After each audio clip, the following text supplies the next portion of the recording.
आनंद झाला।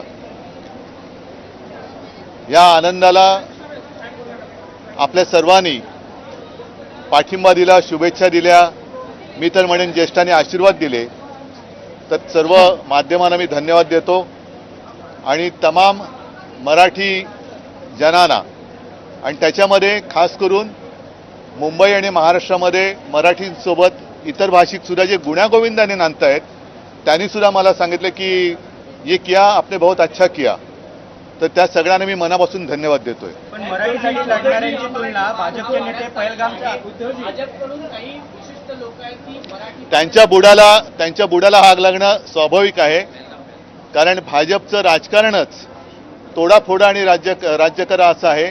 लोकांच्या घरांच्या होळ्या पेटवायच्या आणि त्याच्यावरती आपल्या राजकारणाच्या पोळ्या भाजायचा हाच भाजपचा धंदा हा आता संपलेला आहे। त्याच्यामुळे त्यांच्या बुडाला आग लागणं हे मी समजू शकतो।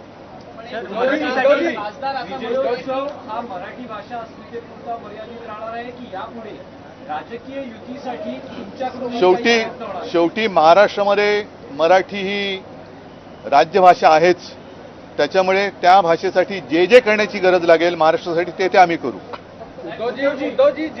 माणसाने एक मिनट, सबको मैं बात करूंगा लेकिन इनका पहला पूरा होने दो। उत्तर प्रदेश बिहार मध्ये मराठी महाराष्ट्राच्या माणसांनी यावं, आम्ही फटके मारूंगे अशी भाषा ऐसे कुछ लकड़बग्गे हैं, उन लकड़बग्गे को मैं समझाना चाहता हूँ कि ने पहले हिंदी में उनको समझनी चाहिए ना बात, इसलिए मैंने लकड़बग्गा म्हणजे तरस, लकड़बग्गा म्हणजे तरस, आता भेड़िया म्हणजे पण तुम्हाला काय माहिती आहे। तर ऐसे कुछ लोग हैं जो यहाँ हम खुशी खुशी सब रह रहे हैं, उनके बीच में आग लगाने की कोशिश कर रहे हैं। उनको मैं कहता हूं कि आप कुछ भी कहें, आपको कोई यहाँ पहचानता नहीं तो आप अपना काम संभालिए। तर असे जे कोणी जे आहेत त्यांचं म्हणजे मी